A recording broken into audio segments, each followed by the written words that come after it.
and welcome back to part 3 of the original NES Metroid playthrough. We have just entered Kraid's lair. Ooh, spooky. It looks just about the same as everything else in the game. Yeah, the original Metroid kind of went for this really blocky type thing. Or like, I guess, now that I'm thinking about it, I guess all the NES games.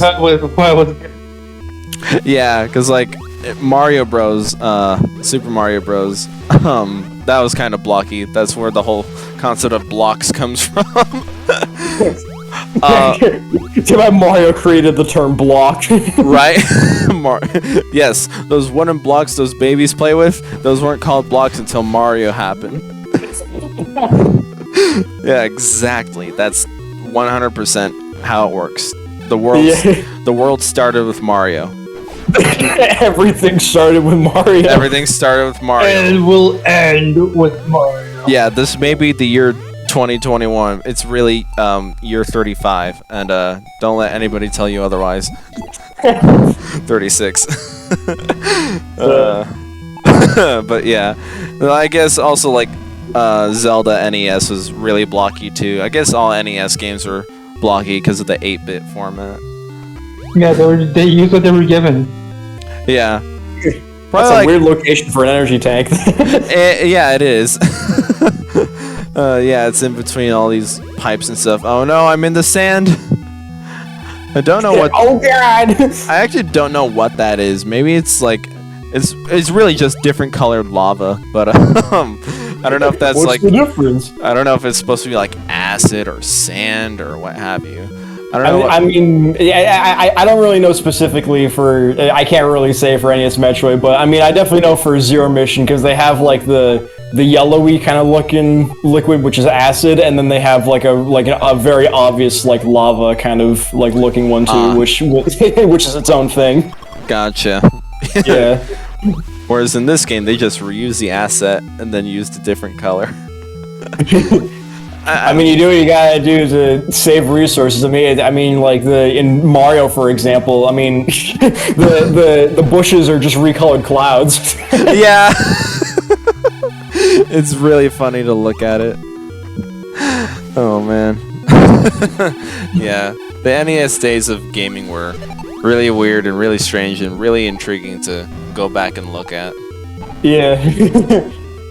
And then we'll see the updated remake of it. Yeah, we're gonna be like, wow, I can tell this is an actual place now. I mean, that's basically kind of how it is in Zero Mission. I mean, because like practically everything so far we've seen has been pretty much the same, or at least really similar. But in Zero Mission, like every area has their own distinct look to it. Okay, that's cool. Yeah. Yeah, so it doesn't fall into this copy-paste trap. Yeah, that's another thing. It doesn't really copy-paste areas from previous sections. Like every area looks pretty much different, so you can kind of tell where you are if you're able to figure out what room you're in. Cool. That is so much. Which is probably why I'm having a bit of trouble telling where we are in NES so far, because everything looks the fucking same. Exactly. Like, again, if you're wanting to play original Metroid, print out a map like I did.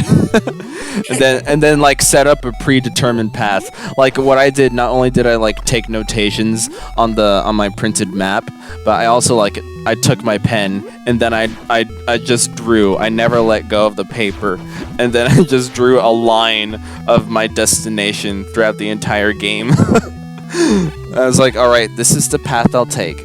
I'll go right. Forget the morph ball. Then I go back and grab the morph ball. Yeah, forget the morph ball like a stupid idiot, and then go back and be a big brain. Exactly. I mean, when you kind of describe it like that, I think I remember doing something kind of similar with, what was a Portal I did it with? It was one of the games that I recorded where I was like, okay, I'm gonna, I think it was Portal. There was a part where I had to like use the portals to like do a jump in a certain way with all 3 of them. And then I had my notes like, all right, failed the jump on purpose, and then nailed it the next time. Oh, that's hilarious. Good job. Okay, that right there. Did you happen to notice those little enemies went through the door with me? I did notice that, yeah. Okay, that's really bullshit because you take damage from that. Wow, that is bullshit. Yeah, it's like the little time, like the screen transition of you being inside that little doorway. If an enemy happens to pass through the textures there, you will take damage from it, which is garbage. It's stupid. I can't tell. Did we just go in a circle? Because it looked like we did. Sort of. So in Kraid's lair, there's this main shaft. There's this main shaft that we're currently in right now, and we just all the doors. There are like 3 sets of doors on both sides that go down, and that was the bottom of the shaft we just came from. So yeah, we kind of just did go in a circle because we had entered in like at the top left part of the shaft, and then we just came out of the bottom right portion of the shaft. Okay.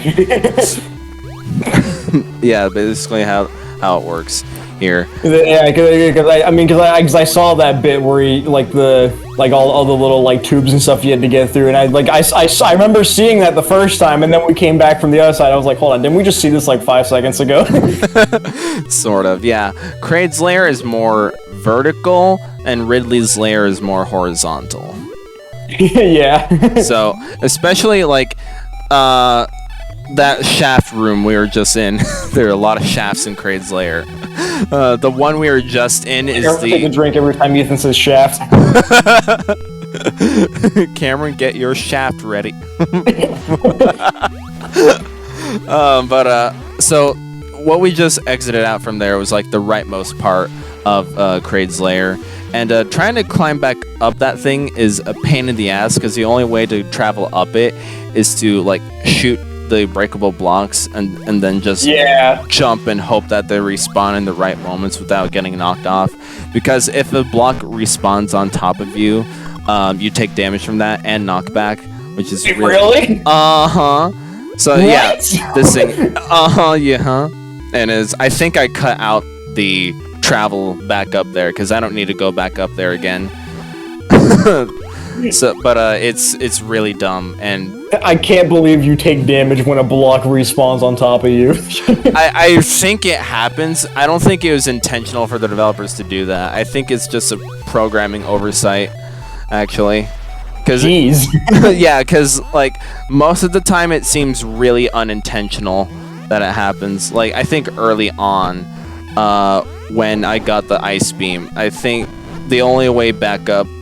The Ice Beam and Brinstar, the only way to get back up from that little pit that you were in is basically just wait for the block to respawn on top of you and just get back up. That I feel like that is very unintentional to do, and that's probably why you take damage from it. Yeah. All right. So we're gonna be here for a while because this is the former room right before the boss fight. 1 minute 37 seconds. It's basically you just kind of grinding to make sure you have enough resources. Yeah. There we go. And here's Kraid. Yeah, wow, he really is small on the NES version. Yeah, I don't know why, and like his next appearance is in Super, and he's like giant then. And he's dead. And yep, and he's dead. He's just dead. Yeah.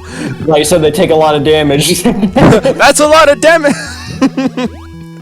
Yeah, basically, like this is a strategy for like both Kraid and Ridley, not so much Mother Brain because that's dangerous. But for Kraid and Ridley, it's dangerous. It's dangerous. Don't do it. For Kraid and Ridley.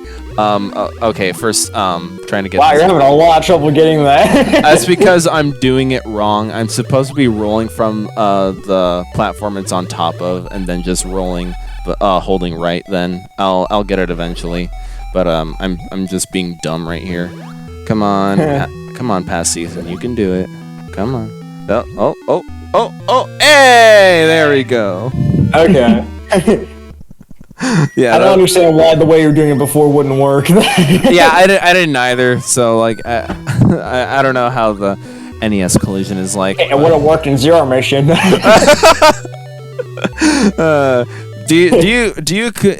there energy tanks to collect after you defeat the boss?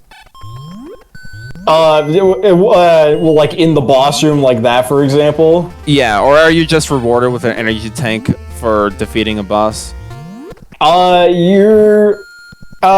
don't think you really get rewarded for anything actually for beating the bosses. Really? Yeah. That's weird. Huh. But you still have to kill them in order to get to the final area of the game, right? Yeah.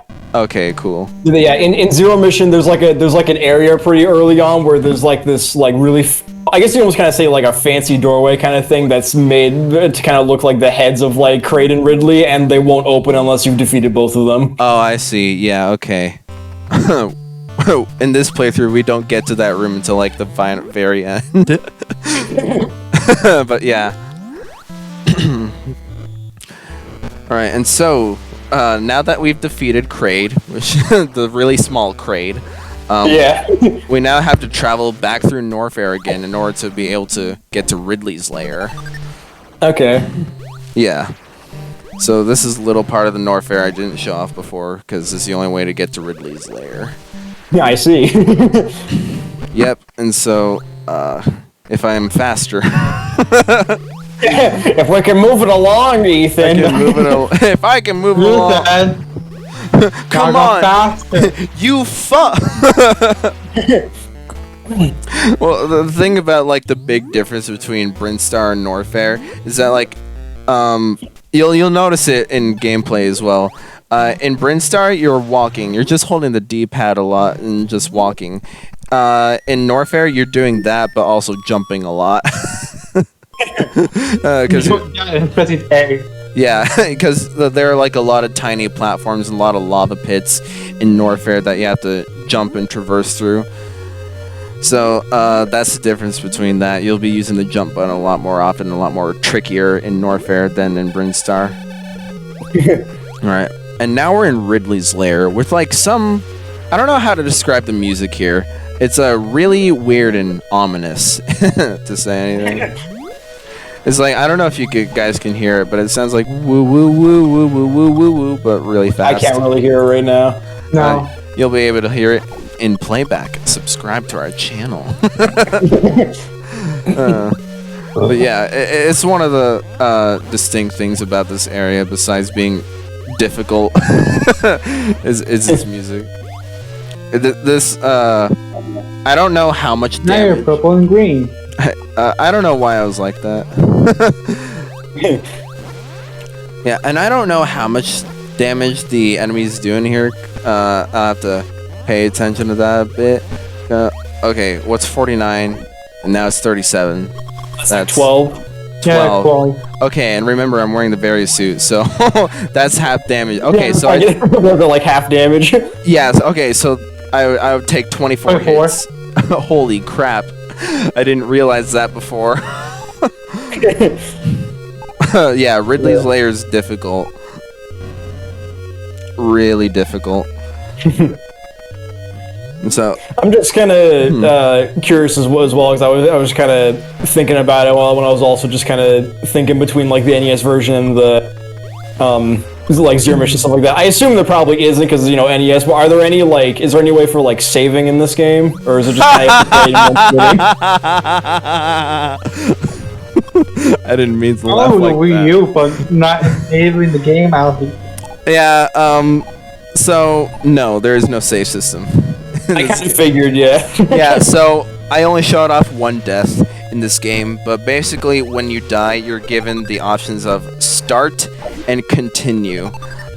Start basically just resets the game for you. But if you but if you press continue, you start off from the last checkpoint. The checkpoints are basically the elevators in the game. Oh, okay. Yeah, so And you won't get how many checkpoints. yeah, it's only whenever you board an elevator or something like that. Okay, there's a transparent pit right here. Yeah, I was gonna say this looks familiar from Zero Mission, and if I remember anything from Zero Mission, is that's a fake Yeah, floor. okay, that's cool that I bring that back. But yeah, if you press continue, you start from the last elevator you're boarded, but you're again with 30 health. I was actually incorrect. Well, I was actually incorrect when Carlos asked the question here. It's like, how many health do you start at? So you actually start at 30 health upon spawning, but the maximum you can get at that moment is 99. So, yeah, 30 health. That's no good. And remember, this is Ridley's lair. What if you didn't have? What if you? Didn't? No, right? I know, right? Yeah, and like even considering all the E-tanks that you have, you still start off at 30 health, like just 30, straight out.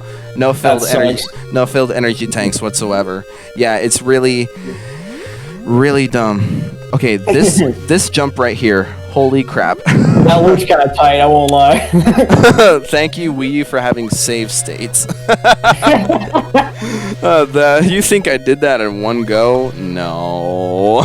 Come on. We're giving you too much credit. Yeah, you're giving me too much credit. And it's only for this one missile tank. This is the last missile tank in the game, I believe. Because I think right now I'm making a beeline towards Ridley right now. You basically decked out with everything. I basically do have everything at this moment, yeah. Although, upon defeating the bosses, you do get lots of missiles when you do that. Yeah. I don't know how many, I would have to look at the also, count. that's why you have so many now from the bosses? Yeah, I don't know. Okay, I was gonna say, like, I look away from the missile counter for, like, one episode, and we're at 173. Yeah, no. So, like, every missile container grants you 5 missiles, but upon defeating the bosses, you get, like, I don't know how many missiles. You get a lot, basically. Okay, that kind of explains that. Yeah, I think at this point, having collected all the missile tanks and defeating Kraid, I think my... Oh, okay, it's 175. I thought it was 190. I do not have all the missile tanks then. There's still a couple left. Because like, I think the count before you go face Ridley, if you have collected all the missile tanks and defeated Kraid, it's 190. Okay. Yeah. So there are still a few things you're missing. Yeah, so I'm basically going after those before like there's one. Yeah, basically my philosophy throughout this playthrough is like collect all the things that'll help you out before facing the boss. 100% the game, but make sure you get the collectibles before you go face the bosses. That's basically what I'm doing. Yeah. Yeah, a lot of throughout my run, a lot of the collectibles I had to get were actually just like they were kind of just there as I was moving between areas and the boss and stuff like that. So I didn't have to do too much backtracking, although there are some items that you can only get after basically playing through the whole game. Oh, okay. That's what interesting. Post-game content. Yeah, post-game content, like? Pretty much, yeah. Oh, okay. That's cool. Gives you more replayability factors. Yeah. This game... just give you more reason to play after the game, not replaying the entire game. Actually. I guess there's like a distinct difference between like giving you more stuff to play after a game than just playing through a game again. Like my many campaigns of Resident Evil 4. Hey, 172 hours on Steam, folks. I need a lie. Right. These bouncing ball enemies are really annoying. Yeah, I can tell. Yeah. Especially in the tight corridors that you have. Basically, your best means of attack is to do the screw tag. Screw attack? Screw tag. Yeah, basically. Alright. And I think we're getting close to Ridley's hideout. Well, I'm pretty sure you said you have done this, right? That we're gonna get 2 more little things before we actually see Ridley. Yeah. But I think we're getting close. If it isn't perfect, then it's not good. Then it's not good. Some games I am like that though. I'm not gonna lie. Yeah, like I tried. Okay, so a little spoiler for the audience, you guys should subscribe to our channel. I'm currently test playthroughing Dead Rising, and I really wanted to 100% that game. I really did, but it's way too difficult and way too annoying to do so. So I eventually said, fuck it, and I'm not doing 100% that game anymore. I see. especially since you only have one save file, and it's really sad. Hello, Ridley. Wow, you're small. Oh, that is Ridley? Yeah, that's Ridley. You're just standing on a platform. Yeah, and just jumping. Look at this boss. I'm just standing there and nuking him with the missiles. I don't even know if You have 213 now. Yeah. I didn't know how many missiles I had before I walked in there. I guess I'll have to check that. But yeah, that was Ridley for you. And in this room, after you pump, like, I don't know how many missiles the purple door takes, because the red ones take 5, and there will be a yellow one that takes 10. So that was an actually different colored door. Yeah, I believe that takes 15. I thought that was just like color palette error. Oh, no. It takes more missiles to get it. And so I collected the last energy tank there. And if you hadn't noticed, I've already collected 6 energy tanks, and when I collected that one, nothing went up. Didn't do anything. Yeah, no. So I think that might have been a developer oversight. Yeah. All right, but next part will be the final part of the Metroid playthrough.